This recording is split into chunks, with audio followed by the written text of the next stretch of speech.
Hello everyone. അപ്പോൾ കഴിഞ്ഞ ദിവസം നമ്മുടെ കീമിന്റെ സ്കോർ കാർഡ് പബ്ലിഷ് ചെയ്തിട്ടുണ്ടായിരുന്നു.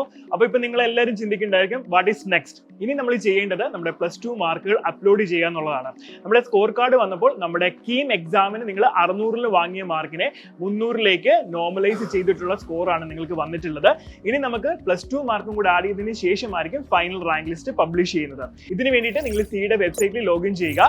അതിനുശേഷം കാൻഡിഡേറ്റ് പോർട്ടലിൽ കാൻഡിഡേറ്റ് ലോഗിൻ ഡീറ്റെയിൽസ് എൻ്റർ ചെയ്തതിന് ശേഷം നിങ്ങൾ മാർക്ക് സബ്മിഷൻ ചെയ്യുന്നതിന് വേണ്ടിയിട്ട് മാർക്ക് സബ്മിഷൻ ഫോർ എഞ്ചിനീയറിംഗ് എന്നൊരു ഓപ്ഷൻ ഉണ്ട്. അതിൽ ക്ലിക്ക് ചെയ്തതിന് ശേഷം നിങ്ങൾക്ക് ഫിസിക്സിന്റെയും കെമിസ്ട്രിയുടെയും മാത്തമാറ്റിക്സിന്റെയും കറസ്പോണ്ടിങ് മാർക്കുകൾ നിങ്ങൾക്ക് എൻ്റർ ചെയ്യാം. ആ ഒരു സൈഡിൽ നിങ്ങളുടെ ബോർഡ് എക്സാമിന് നിങ്ങൾക്ക് ഉണ്ടായിരുന്ന രജിസ്റ്റർ നമ്പറും അതേപോലെ തന്നെ ബോർഡ് എക്സാം പാസ്സായ വർഷവും ഏത് ബോർഡാണ് എന്നുള്ളത് ടൈപ്പ് ചെയ്തതിന് ശേഷം നിങ്ങളുടെ കറസ്പോണ്ടിങ് ആയിട്ടുള്ള മാർക്ക് അവിടെ ഡിസ്പ്ലേഡ് ആകും.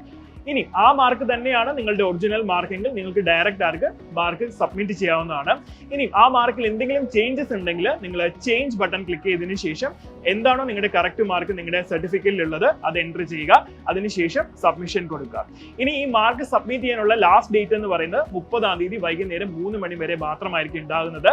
മാർക്ക് സബ്മിറ്റ് ചെയ്യുന്നതിന് ശേഷം നിങ്ങൾ ചെയ്യേണ്ടത് എന്താണെന്ന് വെച്ചാൽ നമ്മൾ സബ്മിറ്റ് ചെയ്തതിന്റെ ആ ഡോക്യുമെന്റ് നിങ്ങൾ PDF ആയിട്ട് സേവ് ചെയ്ത് വെക്കുകയോ ഹാർഡ് കോപ്പി ആയിട്ട് പ്രിന്റ് ചെയ്ത് നിങ്ങളുടെ കയ്യിൽ സൂക്ഷിക്കുകയോ ചെയ്യേണ്ടതാണ്. ഇനി ഇത് റിലേറ്റ് ചെയ്ത് കൂടുതൽ നിങ്ങൾക്ക് എന്തെങ്കിലും ഡൗട്ട്സ് ഉണ്ടെങ്കിൽ സിയുടെ വെബ്സൈറ്റിൽ ഇതിന് നോട്ടിഫിക്കേഷൻ അവൈലബിൾ ആണ്. ഇത് നിങ്ങൾ ഡീറ്റെയിൽ ആയിട്ട് റെഫർ ചെയ്യേണ്ടതാണ്. അപ്പോൾ കൂടുതൽ അപ്ഡേറ്റ്സ് വേണ്ട നമുക്ക് വീണ്ടും കാണാം.